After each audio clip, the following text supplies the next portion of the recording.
So yesterday, Mark Carney was coronated in as Canada's new king.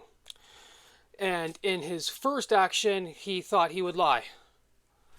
What did he lie about? The carbon tax. We're going to jump into that, folks. In case you missed it yesterday, my name is Parmesan, and this is Niagara Due North. We cover serious news here. Da, da, da. Da, da, da, da, da, da. Good morning, folks. My name is Parmesan. This is Niagara Due North. And if I could get you guys to like and subscribe the video down below so I can bring you more information on today's latest politics. Now, yesterday, Mark Carney got sworn in. Officially sworn in to bring change with all of the exact same people. So let's watch some of yesterday's highlights right now, as we have Mark Carney doing his first presidential executive order. Oh, wait. No, he's just signing something to make it look cool. To hard-pressed Canadians during the leadership campaign, we will be eliminating the Canada fuel charge, the consumer fuel charge, immediately. And we will be ensuring that those Canadians who have received rebates will continue to receive a rebate in the next quarter. The next payment is before the end of April. This will make a difference to hard-pressed Canadians. So why isn't Mark Carney going to talk to the United States? Why is Mark Carney not going to talk to China? I can guarantee you he's not talking to China because China didn't affect Ontario. Right? Gotta remember, these guys are working together, right? China's only going to focus on Alberta and Saskatchewan. Right? Why did Mark Carney go talk to France? France has a submarine in Halifax, right? Did you guys notice that? Now, I think the end objective here is to completely cut off the United States. I think he's not worrying about the tariffs with the United States. I think he's just working on making deals with Europe. These deals are not good, man. We got it. We need to diversify away from the United States. That's going to force us into the hands of Europe. But this guy is going to force us into the arms of Europe. We don't want that.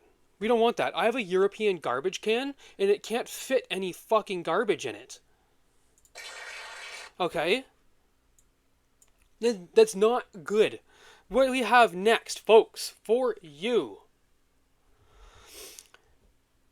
During his first press conference, he slipped up on a couple of things that went completely unnoticed by everyone.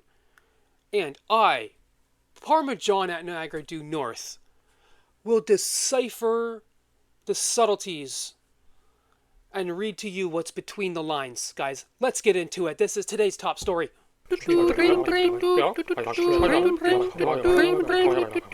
Alright, folks, let's get into this press conference here.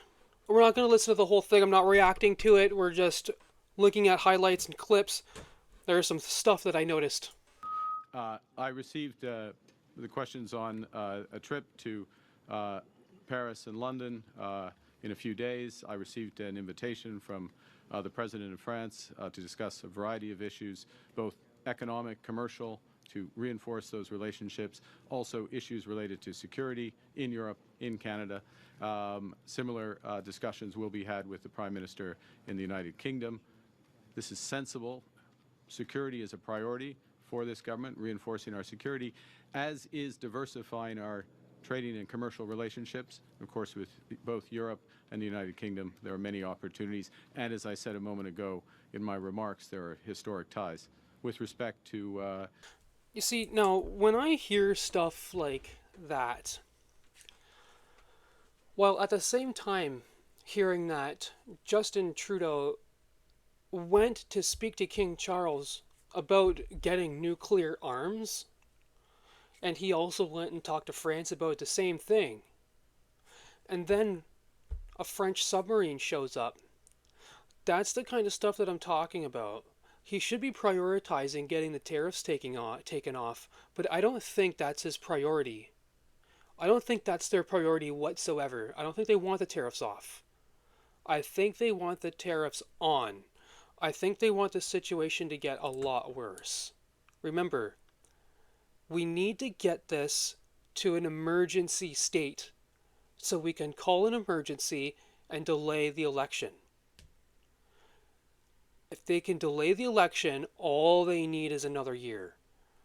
And then they can gung ho. It's just the Biden thing, just like the Biden thing, right? All the states needed was just another election, and then they had it. They lost it. This is our make or break. This is our make or break. Question. Yeah. Hi, Prime Minister Tom Perry with CBC. Can I ask you what your plans are for the next few weeks? Are you going to be bringing back the House? Are you going to be calling an early election? And if so, when should Canadians expect to go to the polls? Well, they certainly should expect to go to the polls before November. So I wonder what that meant. Comment down below. What does that mean? Does that mean, you dumb journalists, you don't know that the election's coming up? Does that mean, ha ha ha, they think we're going to an election? Guys, I'm stern on my prediction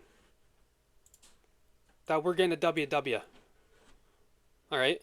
Now, this next video, he doesn't go full. And don't forget, he's in a democratic nation. It's his first day.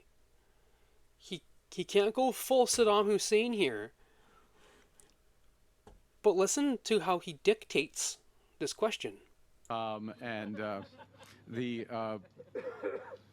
news today is behind me. An exceptional group of individuals who are serving Canada, united, folk. You see, so that's what he's saying. He's saying, don't ask that question. Don't ask those questions. This is the news today. Me and my cabinet are the news today. Ask me questions about that. Don't ask me questions about what I'm going to do or when the election's going to be. That's not what I want to talk about. Journalist. Thank you. Question. Next one. Hi, Prime Minister Carney. I'm Jillian Piper with Global News. I understand that your assets have been put into a blind trust. I wanted to ask you, what is the value of the assets and where did they come from? How can Canadians know that there's no conflict of interest if they don't know where the assets come from? That's an odd question, or odd way of framing it. That's not an odd way of framing it. He's saying that she framed it wrong because she used an accusational tone. Right? So this is the only thing about this. I don't care about his non-answer. He doesn't answer the question. It turns out that there's no special skill needed to not answer a question or form a word salad. And I mean, we have seen the dumbest people on the planet use these to get ahead. But this guy is going to have a hard time with reporters, I think. You wait and see. I think he's going to have a hard time with reporters, and I would love to see reporters hound him really bad and make him break. This next one is about how all of his cabinet, not only is 85% of his cabinet from Trudeau's cabinet, but they're all from Ontario and Quebec. Check this out. Prime Minister, you keep pointing at the group behind you, your new cabinet. There's only two representatives from the West. What's your message to Western Canada? So the numbers in the cabinet are all necessarily smaller because the cabinet is much smaller. And the cabinet is much smaller because it's focused on the issues that are most important to Canadians, meeting the moment, and the moment is a moment of crisis. We have very capable, exceptional members from... And we need to meet that moment of crisis with a crisis moment. I have a clip here from CTV that is going to go off on that.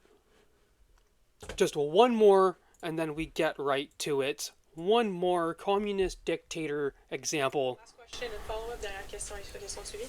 Ramsey with the Toronto Star. Prime Minister, speaking of your cabinet, the front line of your cabinet and the vast majority of your cabinet were all ministers during Prime Minister Justin Trudeau's time. How does this represent change?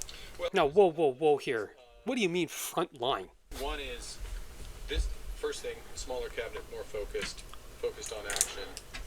Everybody in this cabinet is senior. Everybody in this cabinet is senior, so I don't accept the front line and the implication that there's a front line and another line. The second thing is one of the top issues, of course, is the crisis with respect to the United States and the opportunity with respect to trade diversification. So keeping together those individuals. So in the last clip here is just going to be a former deputy conservative leader, Lisa Wright, and she's another nice reassuring comment from an expert that debunks my narrative, at least, and keeps me in check. Says that he doesn't have any power to do anything. So he kind of has to go to an election. Policy or something they're going to do, the AI stuff that was mentioned, these are all just election campaign promises. That's all that they can be.